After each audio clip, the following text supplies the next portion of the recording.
आणि बुलेटिनच्या सुरुवातीला बातमी राजकीय वर्तुळातून आहे। अमित शहा रात्री शिर्डीमध्ये दाखल झालेले आहेत। अमित शहा आज अहिल्यानगरच्या दौऱ्यावर असून त्यांच्यासोबत देवेंद्र फडणवीस, अजित पवार, एकनाथ शिंदे हे सुद्धा उपस्थित राहणार आहेत। केंद्रीय गृहमंत्री सहकार मंत्री अमित शहा सकाळी 11 वाजता शिर्डीमध्ये साईंचं दर्शन घेतील। त्यानंतर लोणी इथे विठ्ठलराव विखे आणि बाळासाहेब विखे पूर्णाकृती पुतळ्याच्या अनावरणासाठी उपस्थिती दर्शवतील। साखर कारखाना विस्तारीकरण कामाचा शुभारंभ सुद्धा यावेळी त्यांच्या हस्ते होणार आहे। दुपारी कोपरगाव इथे माजी आमदार स्नेहलता कोल्हे यांच्या सहकारी तत्वावरील सीएनजी प्रकल्पाचं उद्घाटन तसंच शेतकरी मेळावा सुद्धा आयोजित करण्यात आलाय, जिथे अमित शहा उपस्थित राहतील।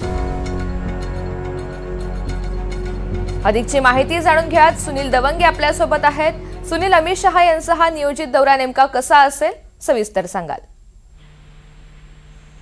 ऋतुजा, काल रात्री जे आहेत 9:15 दरम्यान अमित शहा जे आहेत शिर्डी विमानतळावरती दाखल झाले। त्यानंतर मुख्यमंत्री देवेंद्र फडणवीस, उपमुख्यमंत्री अजित पवार, एकनाथ शिंदे यांच्यासह पंकजा मुंडे आणि इतर जे मंत्री होते त्यांनी त्यांचं स्वागत केलं आणि त्यानंतर ते शिर्डी हॉटेल सॅन या ठिकाणी ते तारांकित हॉटेलमध्ये मुक्कामी थांबलेले आहेत। त्यानंतर सूत्रांकडून मिळालेली माहितीनुसार ते त्यांनी या सर्व हॉटेलला पोहोचल्यानंतर त्यांनी बंद दाराआड या ठिकाणी चर्चा केली आणि महाराष्ट्रातील जे अतिवृष्टीमुळे जी परिस्थिती निर्माण झाली त्याचा आढावा देखील त्यांनी घेतलेला आहे।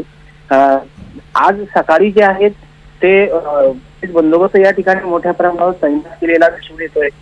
दुसरीकडे सकाळी 11 वाजता राधाकृष्ण विखे पाटील आणि बाकीच्या इतर मंत्री, मुख्यमंत्री, दोन्ही उपमुख्यमंत्री आणि इतर मंत्र्यांसह अमित शहा जे आहे ते शिर्डीच्या साईबाबा मंदिरामध्ये पोहोचणार आहे। या ठिकाणी पोहोचल्यानंतर 11:15 दरम्यान ते समाधीची पाद्यपूजा करतील। साधारण 11:15 वाजेपर्यंत ते साईबाबा समाधी मंदिरात राहणार आहेत। त्यानंतर तिथून साईबाबा दर्शन झाल्यानंतर लोणी येथे त्यांचं आगमन होणार आहे। लोणी येथे जे नियोजित कार्यक्रम आहेत त्या कार्यक्रमांना ते उपस्थित राहणार आहेत। पद्मश्री विठ्ठलराव विखे पाटील यांचा पूर्णकृती पुतळा असेल किंवा लोकनेते बाळासाहेब विखे पाटील या दोन्ही पूर्णकृती पुतळ्याचं जे आहे ते अनावरण या ठिकाणी होणार आहे।